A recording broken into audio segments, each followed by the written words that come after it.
Hello D2 gamers, and welcome back to another video. This is Pandemic with Pandemic Gaming, and today I have a very fun build for you guys. This build is very annoying, but hey, let's be honest, so are auto rifles and grenade launchers in the meta in the Crucible today.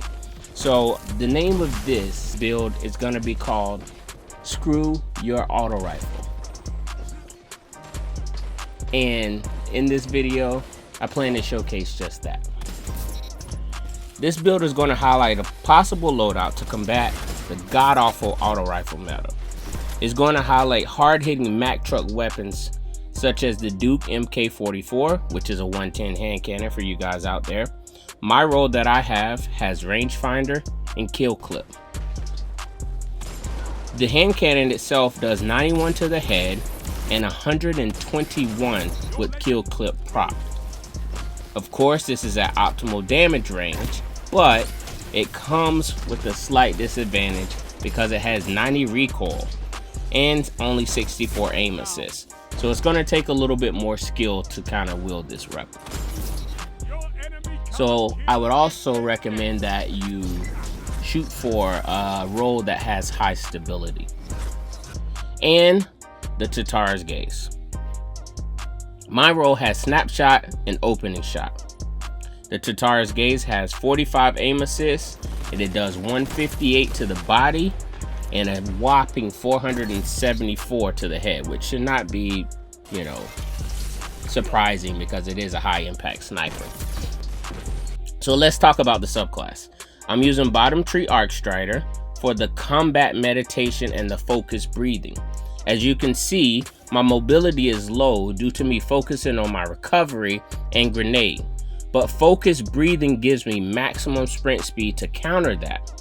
Also, combat meditation is going to drastically increase my melee and grenade energy when I'm critically wounded.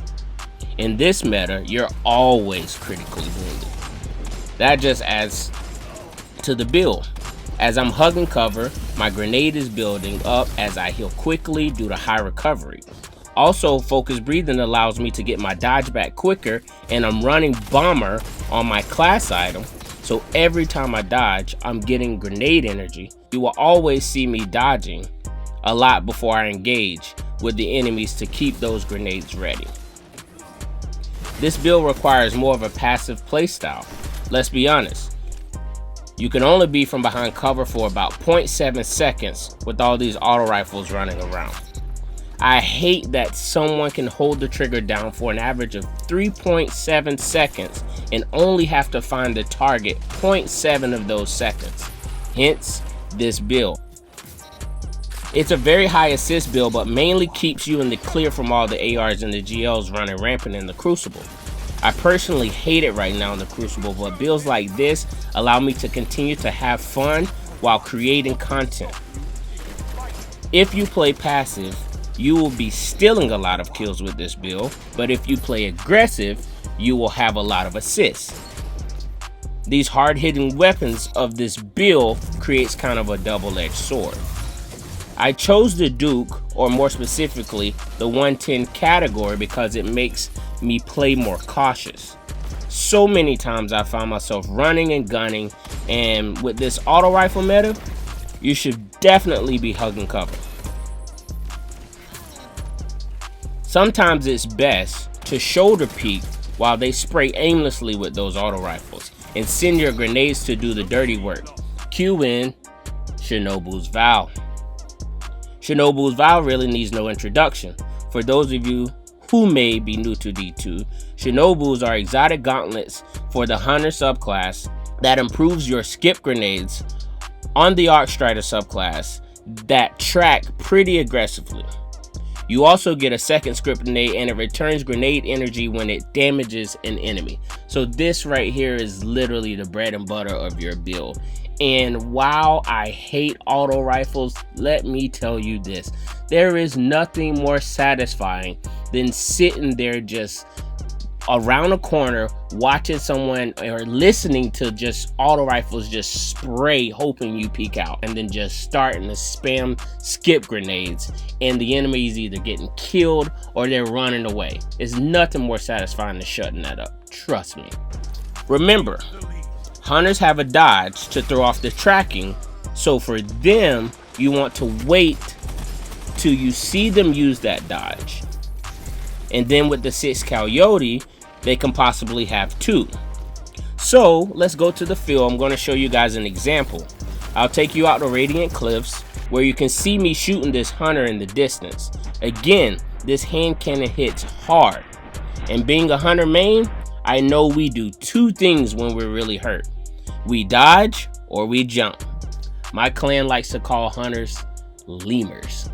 Take it or leave it. I'm waiting for him to use this dodge so I can throw my skip grenade and focus on something else due to me being in the middle of the field and not much cover.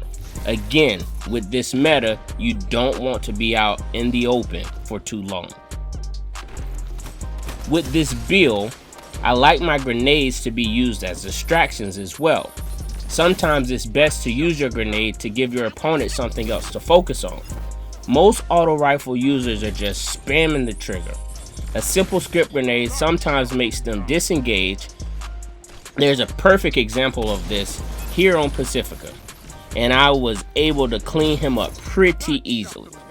Also, while they are occupied, it allows me to get more time to line up that one shot I need since I'm using a hard-hitting hand cannon. Remember, average auto rifle trigger time to empty a clip is about 3.7 seconds.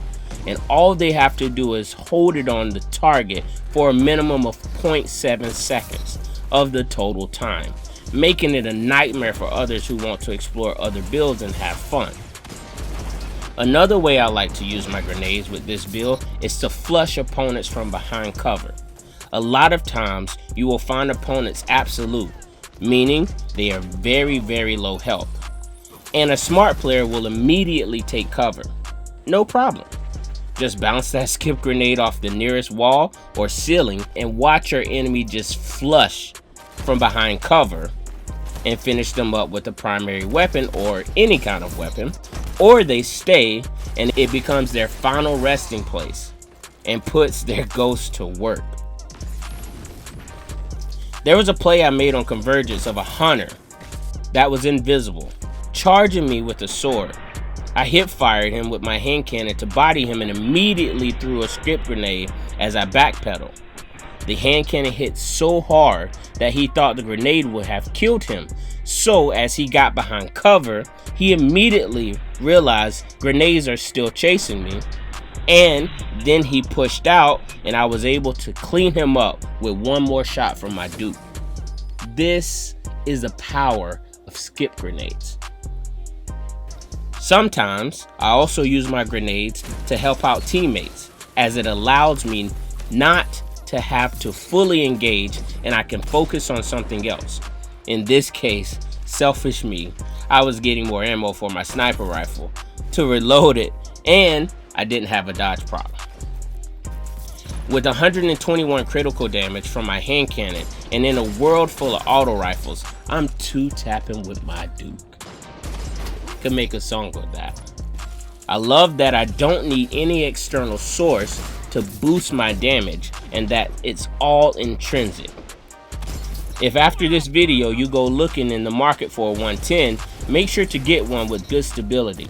As I stated earlier, the recoil is 90, so it's going to take a little bit to get used to, and it's going to take a lot of practice to control that recoil. Once you master it though, you can do some major damage with this build. It's crazy to think I have over 1,000 kills on mine already, but it's literally all I've been running lately. Sometimes I have to make adjustments for trials, but other than that, this build is where fun is. And that's what gaming's all about, or at least for me, it's about having fun.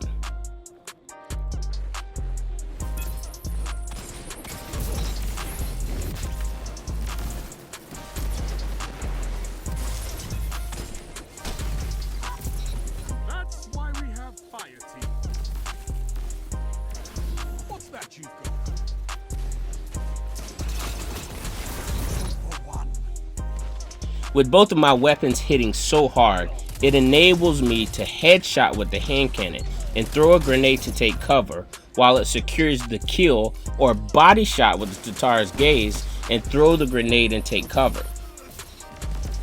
This means I'm spending less time out in the open, staying away from all those auto rifles. Think of it like the hunter's version of the Celestial Fire. I know I'm gonna get some flack for that. Here's a tip. You are going to want to create distance with this build. While these weapons hit very hard, that comes with the price of a slow fire rate. Don't get me wrong, you can pull some sweet no-scopes and no-scope melees out with this sniper, but it doesn't come with every close encounter. Here's an example of creating distance in a very close encounter against a player I match up with very often, and I know he has over 200,000 kills on a different well-known hard-hitting weapon that you may be familiar with, called the Erentil, some may call it FR4. In this example, I'm getting to spawn up on Rusted Lands, backside water tower, and then I immediately push into the A zone. However, as I'm coming up the stairs, I see my teammate's ashes. Rest in peace to him or her. That's a sucky way to go. And if I don't want to be the next in line, I have to think quick. I see 2 red pings on my radar, and I see on my HUD that my teammate went down to the Erentil of this very notorious player. I'm thinking, I'm in a choke point, and just the spread of that fusion rifle, I have no chance of surviving this, and plus he has a partner with him to make matters worse. It's a 2v1 situation. So my thought process was to first create distance, and in doing so, I remember there's a water tower in the back that I can use to get vertical advantage against the Erentil. They bust out chasing me for the easy kill, and I target the biggest threat first and end up coming out on top due to some wonderful hipfire rounds from my dupe. Again, this hard-hitting hand cannon will sometimes be the death of you in close encounters, but a lot of times it will save your life. Pro tip: bait the body. Connect the shot with your 110 hand cannon and immediately take cover and swap to your aggressive frame sniper to peek right back out and take an easy body shot kill. More times than none, the auto rifle user is still standing in the same spot holding down the trigger. I do this very often as I love running high impact snipers. Another pro tip: try this build with a high impact bow like Le Monarque or Subtle Calamity as well in place of the aggressive sniper. It's best when facing Arbalest, Bastion, and Mountaintop users, those scummy little. To avoid giving them ammo on deaths, it's very effective, especially in 3s if your whole team runs it together.